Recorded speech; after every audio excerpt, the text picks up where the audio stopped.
I'm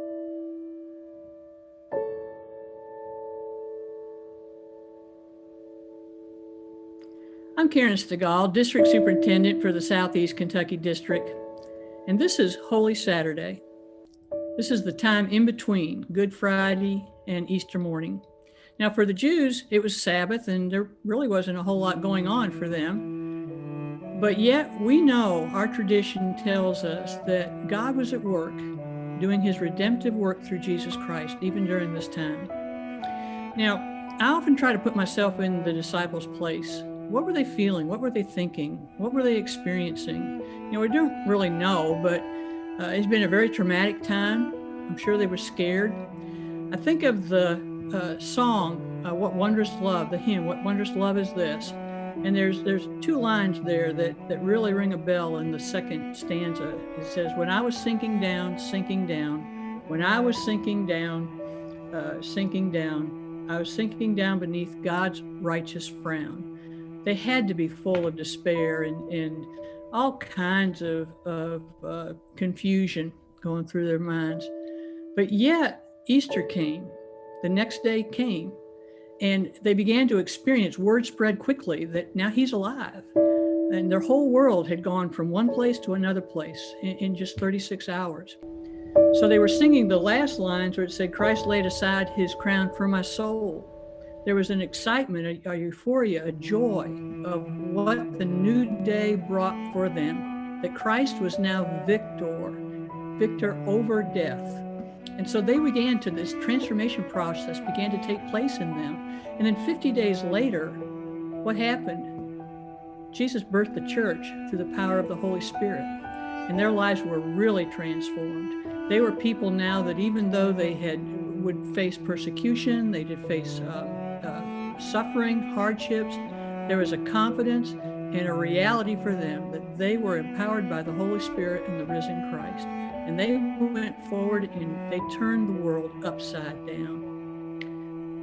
Psalm 130 was a very real psalm for the children of Israel.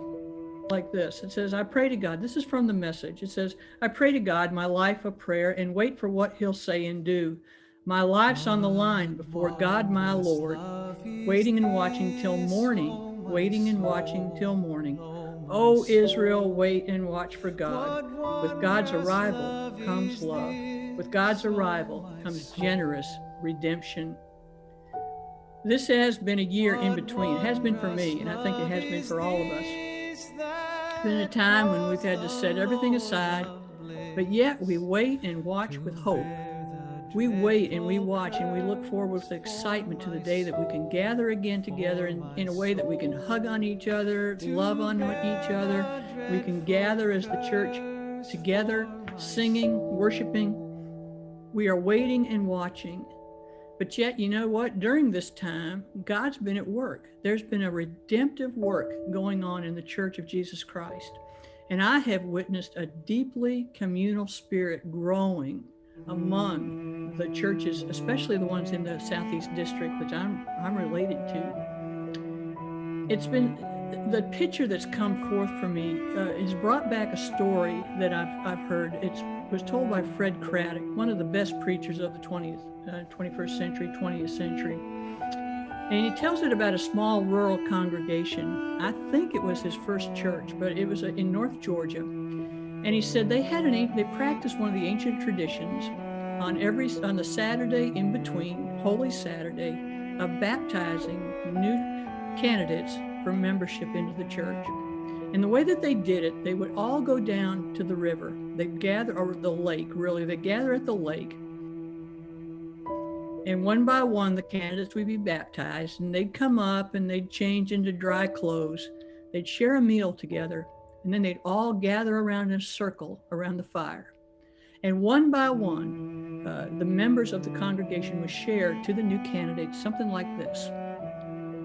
My name's Karen, and if you ever need anybody to take you to the store or be with you and helping with groceries, call on me. Another person would say something like, well, my name's Tom, and if you ever need anybody to chop, split, carry wood for you, you can call on me. And one by one, they went around the circle until everybody had shared. what they brought to the church as their gift and how they shared that with one another. So all of the new members were received into the community of faith at that time in a very welcoming and warm way. They reaffirmed their covenant with one another and their welcome spirit into the church.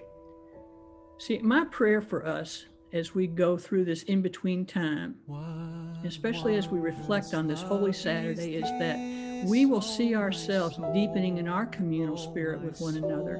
And we will be the church that is always welcoming the new and reaffirming our covenant with the wondrous love of Jesus Christ in such a way that the world can see the church and see Jesus in us. And that wondrous love will be recognized as a transformative work in the lives of all of God's children. And so, friends, Easter blessings to all of you. And may you share and experience God's wondrous love this season.